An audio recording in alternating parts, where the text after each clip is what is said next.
Hello, everyone.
Okay, if you can just confirm me for the sound,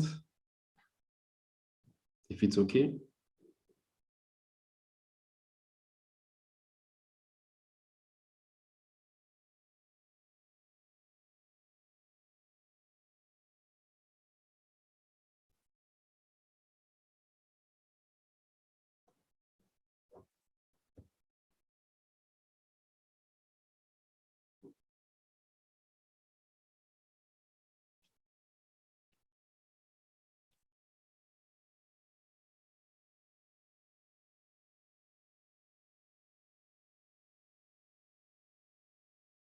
Okay.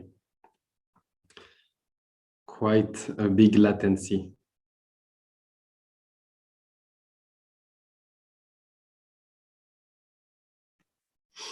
Okay, so let's start. So like every month, the point of this live is to present what we have done in May, so the last month, speak a bit about the Treasury evolution and what will come next, so on what we're going to be working in June. So let me share my screen.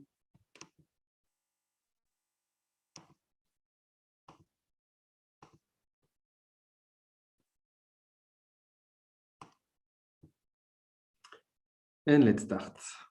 So let's first speak about the Treasury. Last month, we had almost $170,000. With the market crash, we now have $150,000, on the top of which $110,000 are actually available. Available because if you do remember, the last time we did the vote on the Treasury management, we have decided to put some amount in Alchemix.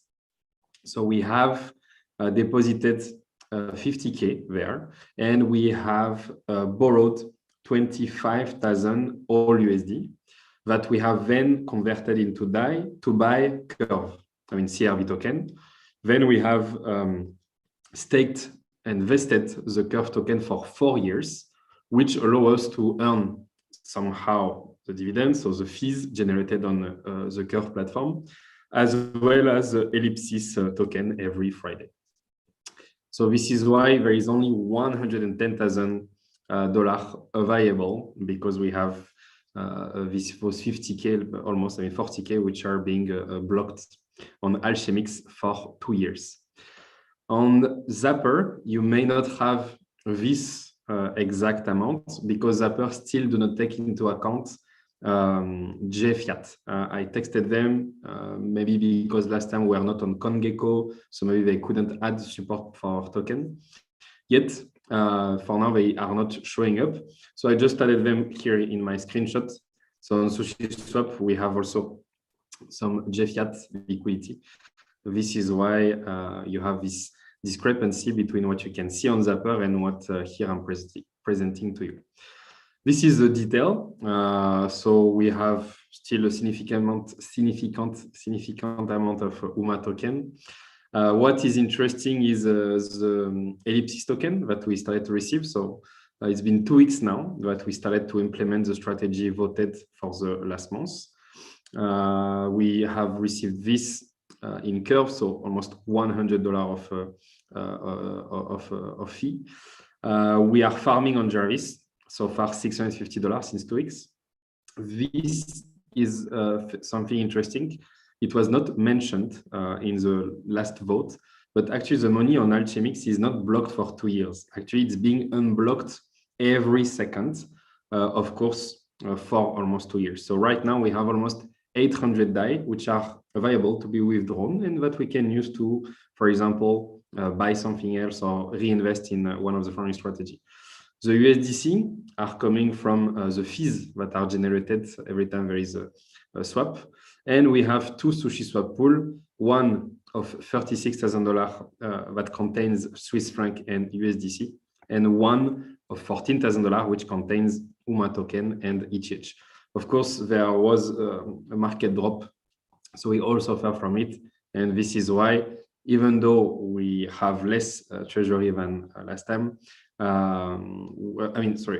because of the drop, actually we had a significant amount less treasury than last time, but because we received USDC and UMA this month, finally it somehow compensated a bit.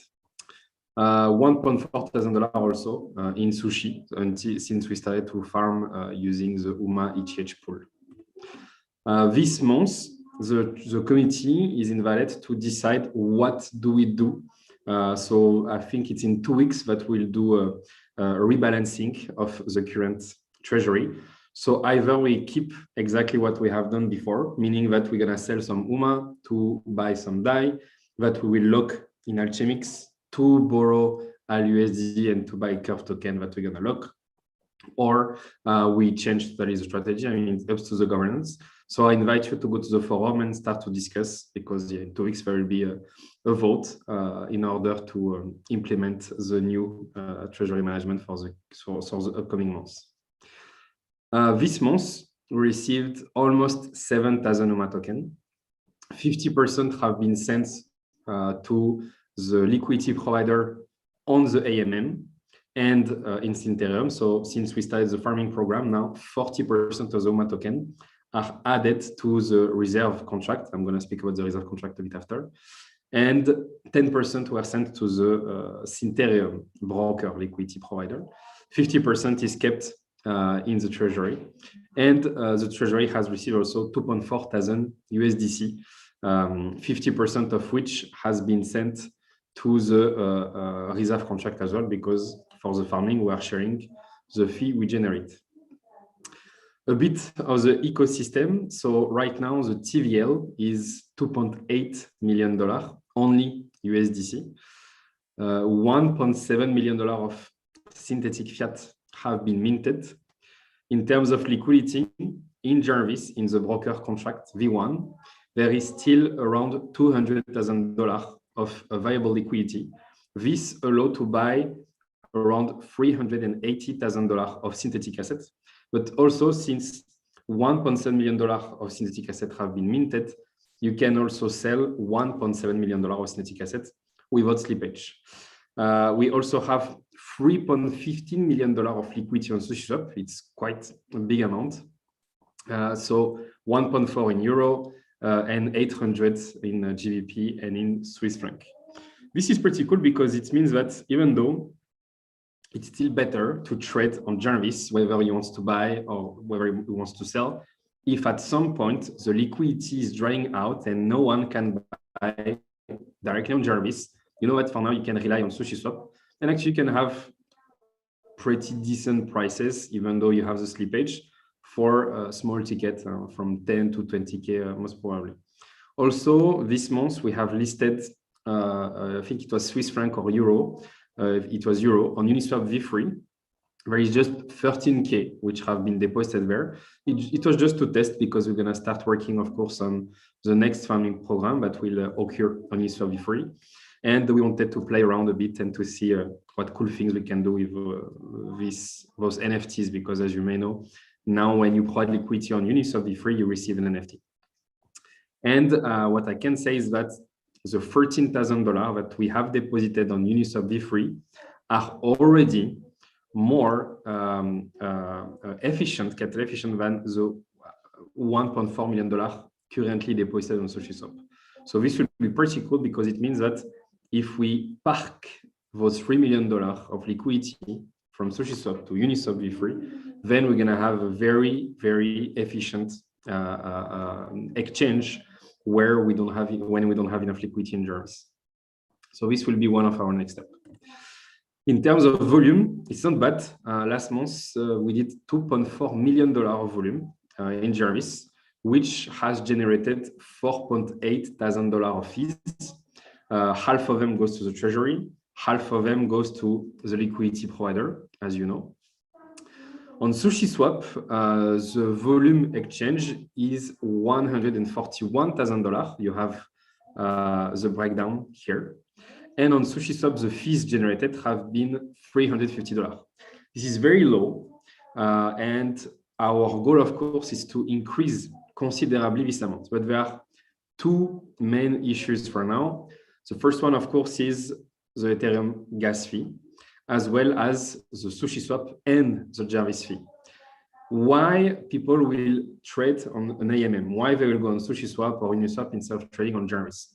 Well, we have explained everything in the manifesto already, what we want to do with AMM.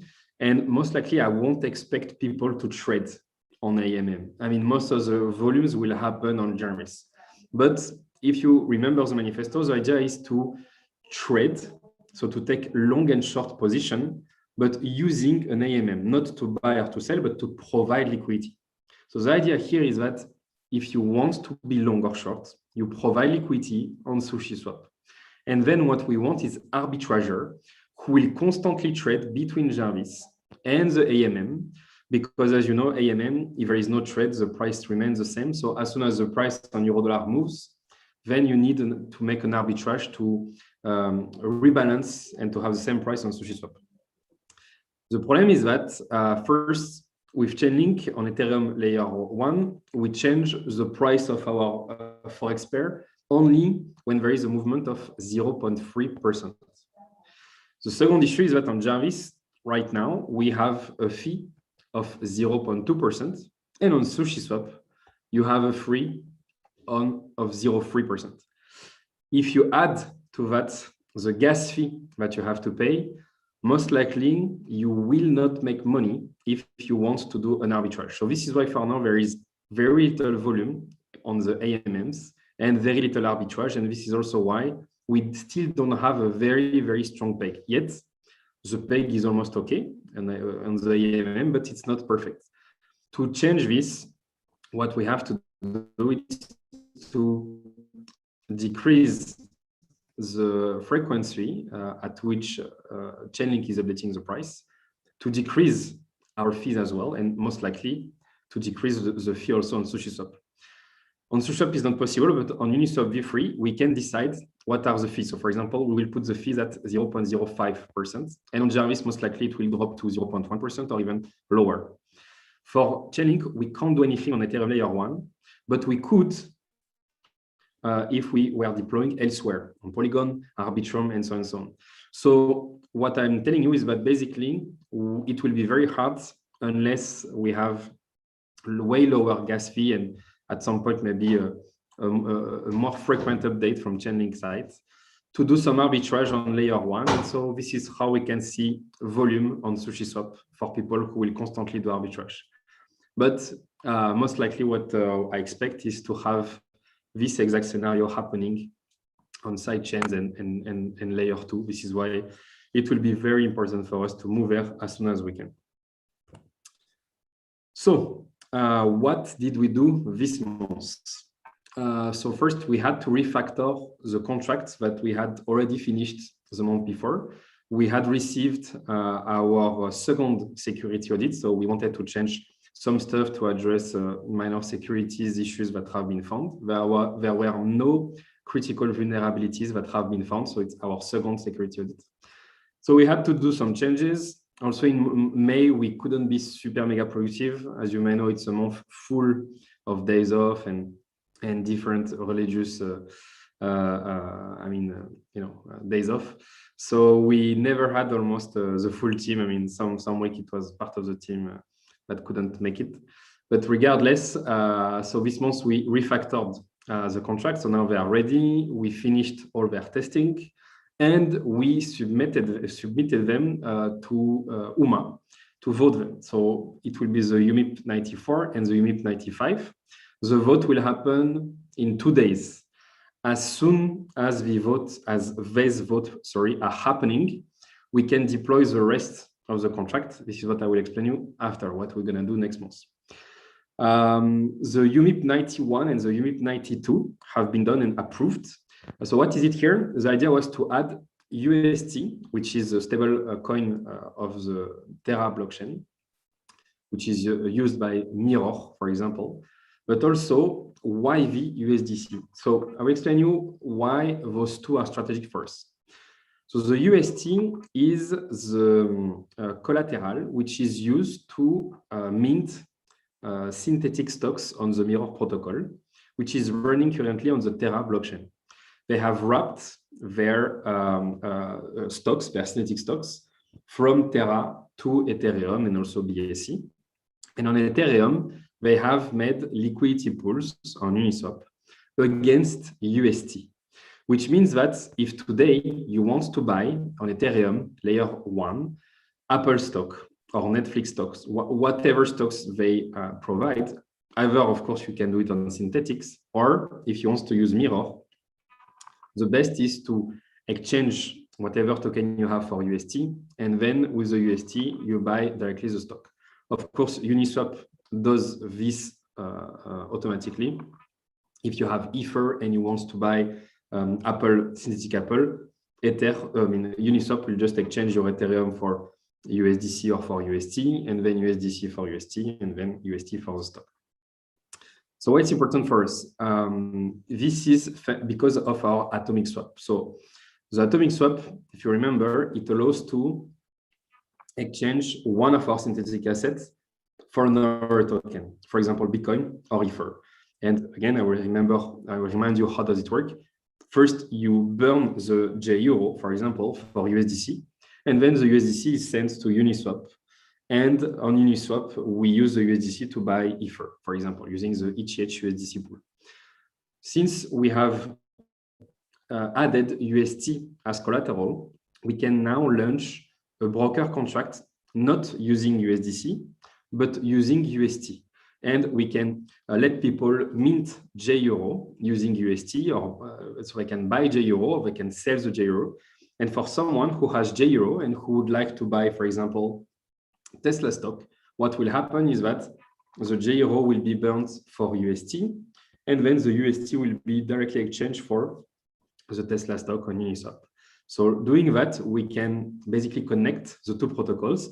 And this is very important for us because if you remember the video about the marketing, the live about the marketing, our long-term vision is to provide somehow the technology to power the Revolut of DeFi, the Venmo of DeFi here in the US.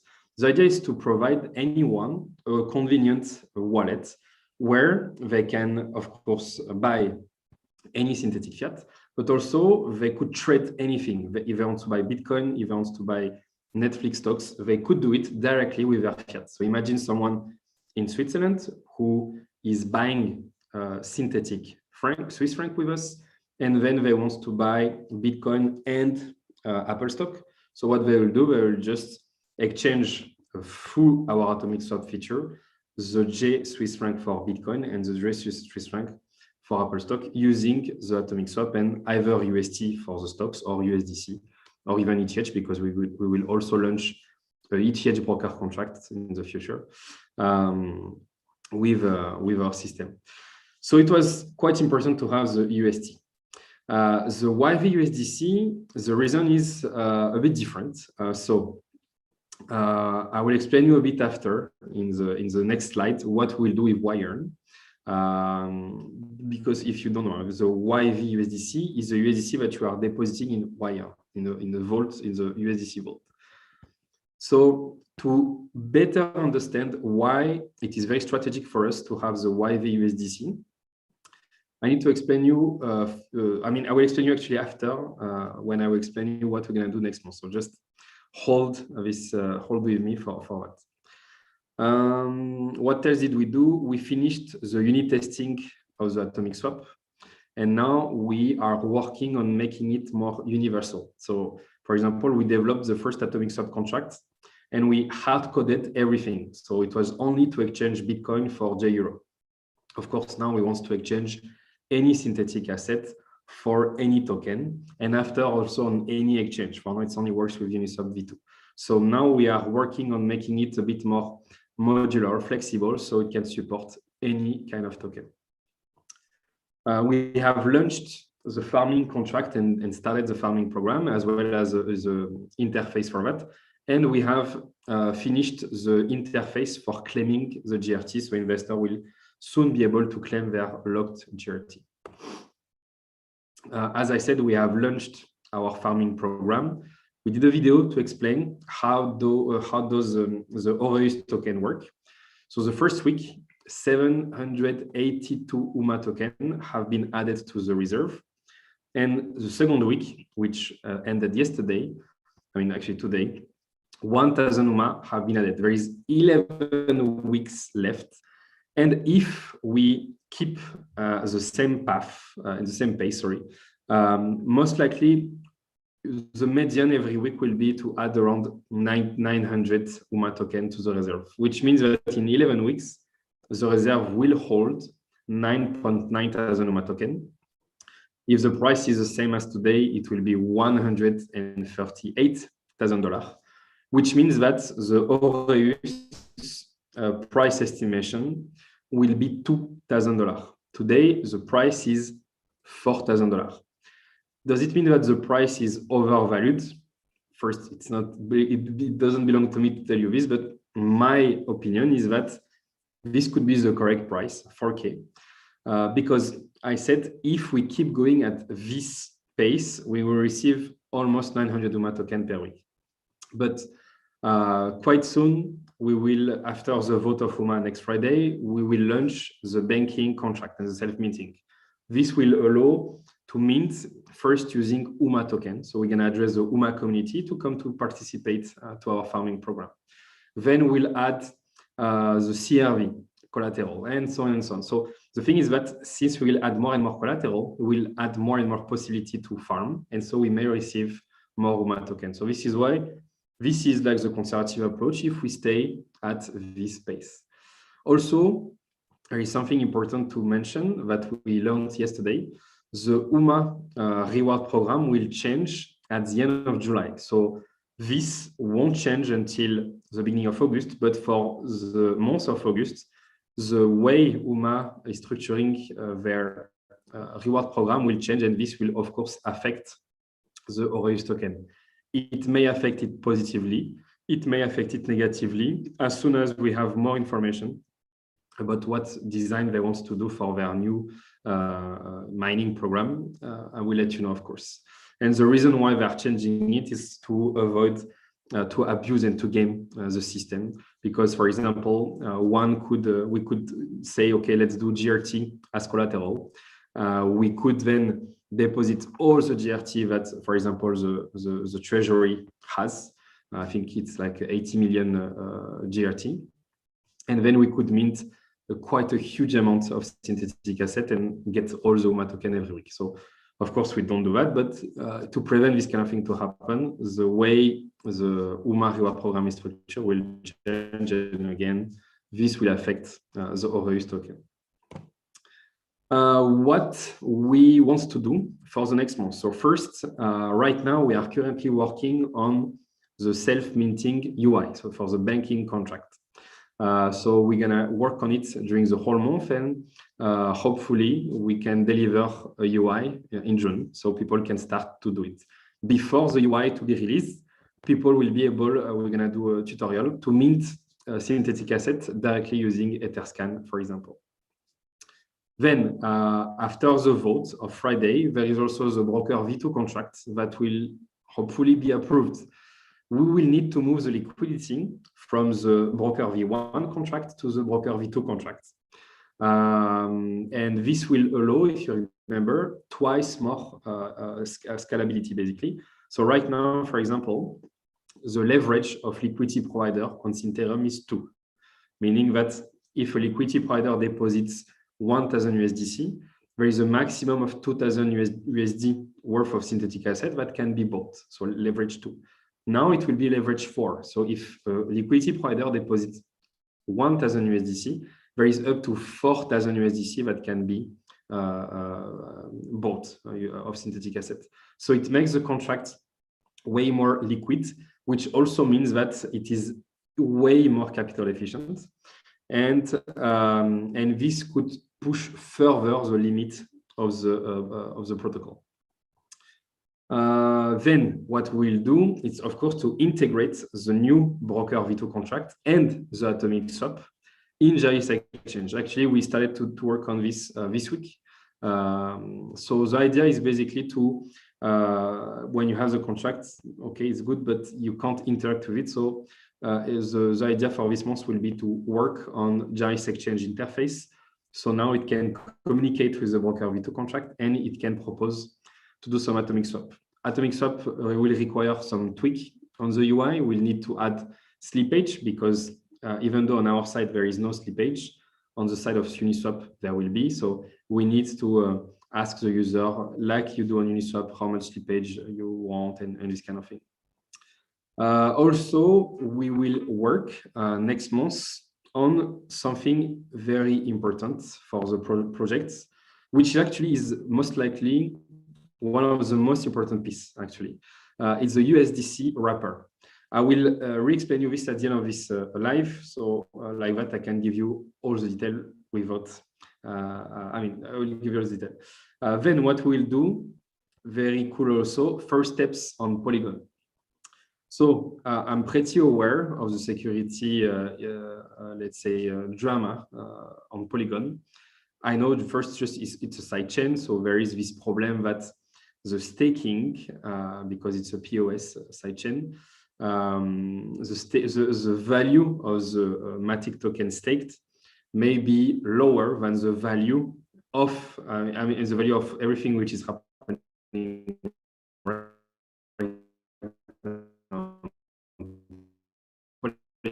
now. So this, of course, maybe we want to be on Polygon, and we also want to be on BSC, Avalanche, and so on and so on. Most likely, we won't stay here forever, but as our goal at some point will be on layer 2. We have two layer 2 in mind. The first one is ZK Sync, and the second one is Arbitrum. ZK Sync, I will explain you why. It's only because of Argent. Only. There is many different considerations, but one of the things important for us is Argent. Argent is most probably one of the greatest wallets that you can have to interact with DeFi. Of course, on Ethereum layer 1, unfortunately for them, because it's a smart contract wallet, they suffered from the explosion of gas. But if you remove the gas, they have incredible design, incredible user experience, and their mojo is to do the gateway to DeFi. And if you remember this video when I explain you a bit the ecosystem of Synthereum, what we want to do is to build the technology to power this kind of wallet. So of course, we will work on our own wallet, but we also want other wallets to use what we have done to allow their user to do some cool things. Like it would be awesome if people on Argent could exchange their JEuro for Bitcoin or JEuro for Apple stock or this kind of thing, whatever. So this is why we'd like to go on ZK Sync and Arbitrum, because it looks like there will be quite a lot of traction there. Chainlink is already there. Uniswap V3 should be there as well. So it will be important for us to go there. But anyway, we will first start with Polygon. And why do we start now? Because last week we finally got the good news from UMA. They are ready with their cross-chain bridge. Almost ready. There are still a few things that they have to figure out, but it will take them 1, 2, 3 weeks maximum. And as soon as they have finished, they have figured out the few things that are left to be done, then we can start playing with Polygon. So this will be very cool for us, and this is why we couldn't do it until now. We are just waiting for this bridge. Also, we will launch the GRT staking UI. Not launch, but we're going to work on it. And if we can finish it in June, we will launch it in June. This will allow anyone to start staking GRT.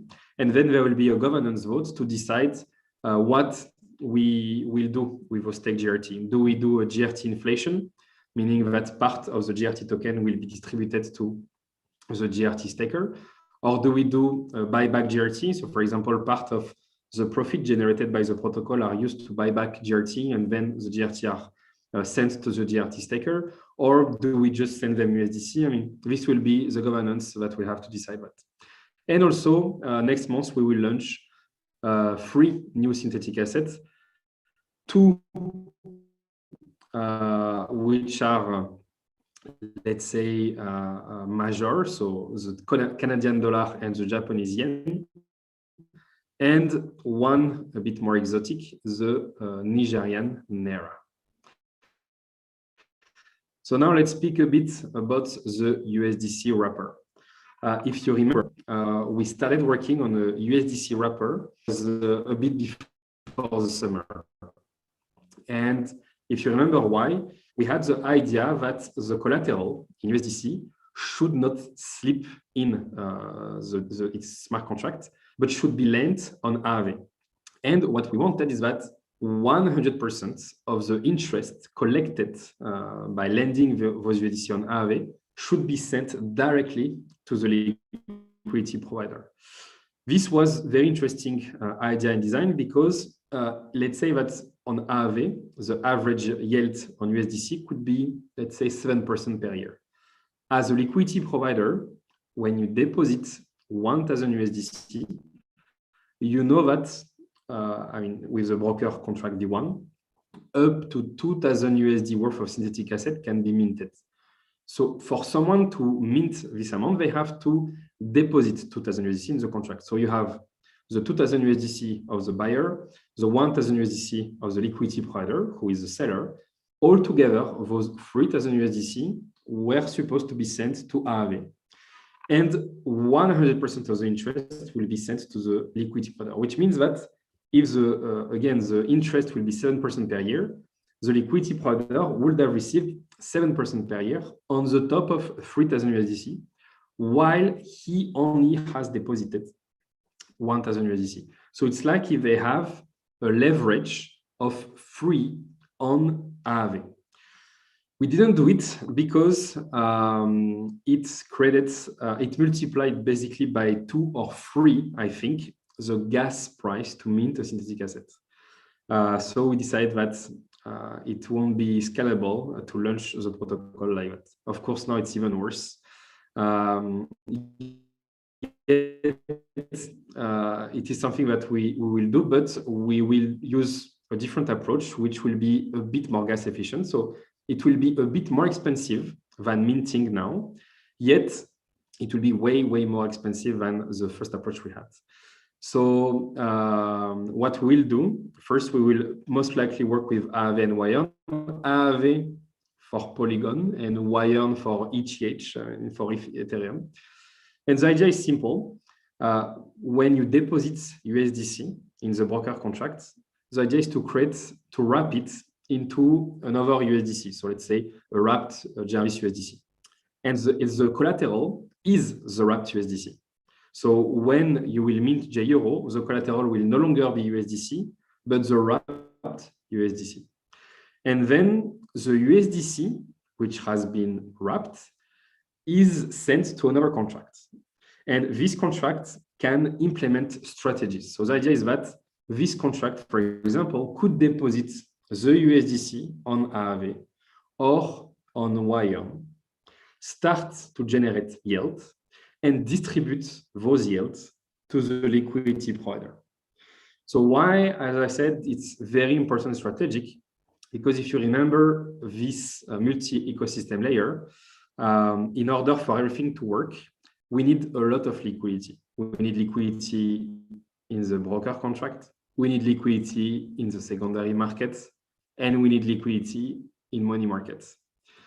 So the idea here is that when someone deposits USDC as a liquidity provider using the broker contract V2, the leverage will be 5 times. Of course, if at some point someone prefers to use a V1 or maybe for some currency, we won't have a high leverage, for example, for the NERA, it will be a lower leverage. So it will still be multiplier free. But let's imagine if the USDC are deposited on YM, and on YM, the yearly yield on USDC is 20%. Well, it's a bit less, but to facilitate the calculation, it means that the yield on USDC will be 100% for liquidity provider. This is without any additional incentives. Since we could reach, let's say, 50 to 100% per year of yield using this system, we don't need to incentivize artificially liquidity provider on Synthereum with UMA token or GRT and so on. So we can keep most of our ammunition to pay liquidity provider on Uniswap or different AMMs. So this is important because this will attract liquidity. Of course, before that, we need to launch the multi-liquidity provider contracts. I didn't add it in the work for next month because first we're going to work on this, and then, of course, if we have time, we'll work on the multi-LP. We're supposed to work with the multi-LP in June, but since we had the news from UMA that now we can go on Polygon, we wanted to, we postponed the multi-LP. When we have the multi-LP plus the wrapper for yield collateral, we can finally go to see some funds, some DGNS, okay, you can park your USDC there, you can earn a decent yield and provide enough liquidity for the system to basically be able to work seamlessly. So this is why it's quite strategic. Of course, it comes with a risk when you provide liquidity in Synthereum. If you have a leverage of 5, it means that you are long of the collateral with a leverage of 5. So a liquidity provider in Jarvis, he has a long position on USD against Euro with a leverage of 5. So if Euro goes up by 10% next year, the liquidity provider will lose 50%. But if Euro goes down by 10% against USD, the liquidity provider will earn 50%. So this will, the liquidity provider, of course, will have to manage their risk using a traditional Forex broker. What else can I say here? But that's pretty much it, actually. But the cool thing is it means that imagine now when we will launch other kind of collateral, like the collateral in ETH. So basically, it will allow people to have leverage on ETH. So let's say you want a leverage of 5, or maybe not 5 because it will be too risky, but let's say a leverage of 2 or 3 on ETH. So what you will do, you will just deposit your refer to the liquidity broker contract. When someone will want to buy JEuro, so basically they will sell their refer for JEuro. So their refer will be added to yours. The refer of the user and yours will generate yield, and you will earn money with a yield with a leverage, so maybe leverage multiplied by 2, plus if the price of ETH goes up against the euro, you will also earn on your long on ETH. So this will be pretty cool because basically it will allow people to have leverage on Bitcoin, Ether, and some cryptocurrency by just providing liquidity. The only problem, of course, is that a liquidity provider cannot decide when they stop to provide liquidity for a position. It's only the user who can do it. So that's all. And then last thing for our ecosystem. So last time that we did it, this and this was in progress. So the bank and the AMM. So now the banking contract are finished. So it's a green dot.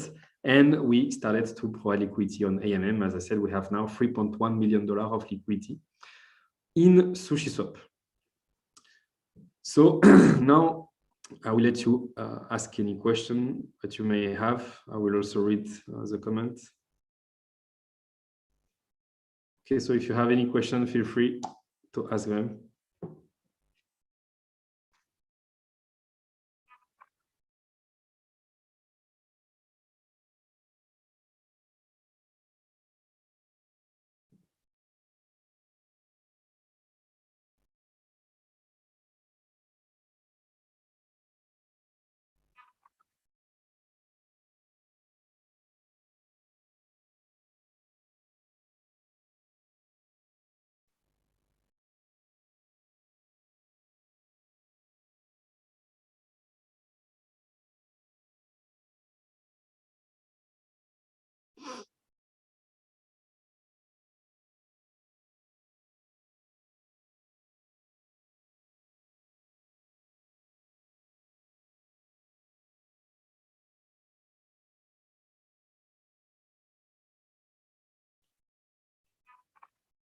Okay, so if there is no more question, thank you for your time. As a derivative, Pedro will come way later. The priority first is to have many different bank and broker contracts, and broker contracts most likely will almost never be liquidated. I mean, it will be very complicated, very unlikely that one position will be liquidated at some point, at least not for euro and so on. But for the banking contracts, liquidation may happen more often because the banking contract most of the time is using volatile assets like Ether, UMA, GRT, Curve token, AAV, and so on and so on and so on. So for now, we are using the same system of liquidation as Maker, UMA, and so on. So anyone can run a script, a bot, and we have all our code on GitLab. So for the one who just wants to run theirs, you can just take our code and run yourself the code. And anyone can liquidate a position and make money, basically. But what we want to do is to have a two-level liquidation system. So the idea will be to have like liquidity, if you know, and to have a pool which belong to the protocol that could liquidate instantly an under-collateralized position at a certain threshold. So for example, we could say if the collateral ratio is 100 and, for example, 15%, the protocol will liquidate automatically all the position below this level. If the protocol doesn't have enough liquidity, or if there is too many or a drop in the market so violent that actually we go way lower, then anyone could liquidate. So what's the point of having a protocol liquidation system? It's for this, to generate yield. Because the way it works, the liquidation, let's say you have someone who have minted 100,000 JEuro with Ether. But the Ether is crashing and this person starts to be under collateralized. If you want to liquidate this person, you will need to own JEuro. If you want to liquidate his entire position, you will need to have 100,000, if I say 100,000, I don't remember, 100,000 JEuro. Not everyone can suddenly take 100,000 JEuro. And because of the way the liquidation system on UMA works, you can't use flash loans. So the idea is that people will be able to deposit their JEuro in this contract.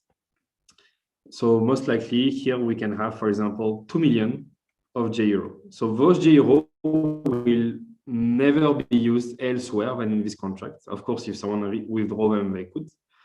And when someone is under collateralized, it's this pool who will liquidate him and will take the profit of the liquidation and will share the profit among all the euro stacker. And of course, part of the liquidation profit will go to the protocol for GRT holder. Like every time we try to capture the value of the ecosystem. So this is pretty cool because it will give a natural yield to the JEuro without using money safer by having an instant liquidation mechanism. So we will do this in priority before to start working on the derivative future. Wait,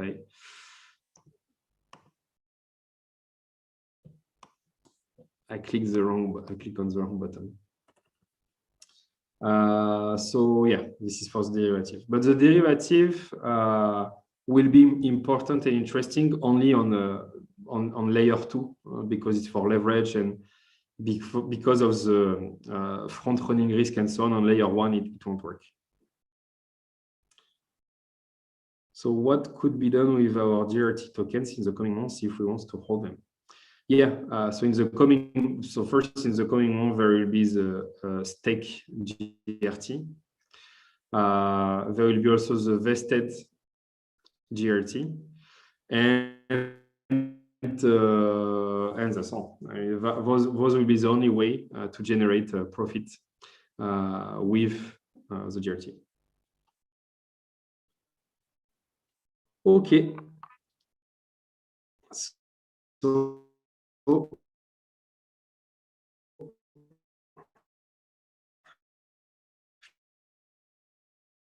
thank you